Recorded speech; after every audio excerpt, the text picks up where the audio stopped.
வணக்கம். நாம இப்ப தமிழ்நாடு அரசின் தொழிலாளர் அடையாள அட்டைக்கு வழங்கப்படும் கல்வி உதவித்தொகைக்கான நலத்திட்ட உறுதிமொழி சான்றினை பூர்த்தி செய்வது எப்படின்னு பார்க்கலாம். கல்வி உதவித்தொகை விண்ணப்பத்தில் முதலாவதாக விண்ணப்பிக்கப்படும் கல்வி உதவித்தொகை திட்டத்தின் பெயர் என்பதை பலர் தவறாக நிரப்புகிறீர்கள். அதில் பள்ளி கல்வியை பொறுத்தவரை 6வது முதல் 12ஆம் வகுப்பு வரை பயில்கிறாரெனில் இந்த அட்டவணையில் இருப்பது போன்று அவர்கள் படிக்கும் வகுப்பை குறிப்பிட வேண்டும். வேறு கூடுதல் தகவல் நிரப்பக்கூடாது. அடுத்ததாக வாரியத்தின் பெயர் என்பது நலவாரிய அட்டையில் குறிப்பிட்டிருக்கும் நலவாரிய அட்டையில் இருப்பதைப் போன்று நிரப்ப வேண்டும்.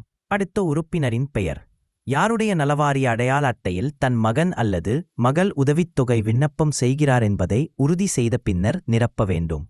அடுத்து தந்தை அல்லது கணவர் பெயர் மற்றும் முகவரி நலவாரிய அட்டையில் உள்ளபடியாக நிரப்ப வேண்டும். பதிவெண் மற்றும் பதிவு நாள் நிரப்ப வேண்டும். சிலர் விண்ணப்பத்தில் பதிவெண் மட்டுமே நிரப்புகிறார்கள். பதிவு நாள் கட்டாயமாக எழுத வேண்டும். பதிவு நாள் என்பது நலவாரிய அட்டையில் இருக்கும் அட்டை பதிவு செய்யப்பட்ட தேதியாகும். குடும்ப அட்டை எண் கட்டாயமாக பூர்த்தி செய்ய வேண்டும்.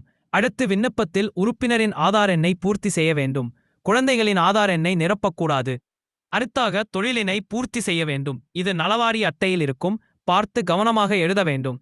இந்த இடத்தில் மகன் அல்லது மகள் என்பதை பூர்த்தி செய்ய வேண்டும் மற்றும் மகன் அல்லது மகள் பெயரை கட்டாயம் நிரப்ப வேண்டும். கல்வி உதவித்தொகை பெற மிக முக்கியமான தகவல்கள் மாணவர் மற்றும் மாணவிகளின் கல்வி சார்ந்த தகவல் தெளிவாக மற்றும் விவரமாக குறிப்பிட வேண்டும்.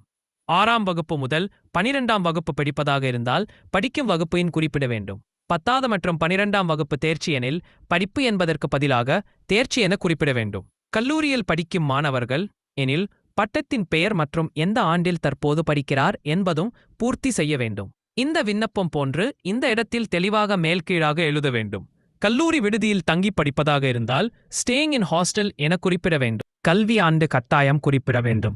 போனாஃபைட் சர்டிபிகேட்டில் அந்த ஆண்டுக்கான கல்வி ஆண்டு அல்லது அகாடமிக் இயர் இருக்கும். அதனை தெளிவாக பூர்த்தி செய்ய வேண்டும். இது மாதிரி இந்த இடத்தில் எழுத வேண்டும்.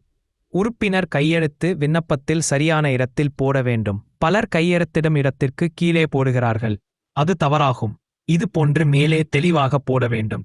இந்த மாதிரி உங்களுக்கு இன்னும் யூஸ்ஃபுல்லான நிறைய வீடியோஸ் வேணும்னா நம்ம நலவாரியம் 019 சேனலை சப்ஸ்கிரைப் பண்ணிக்கோங்க மக்களே. நன்றி.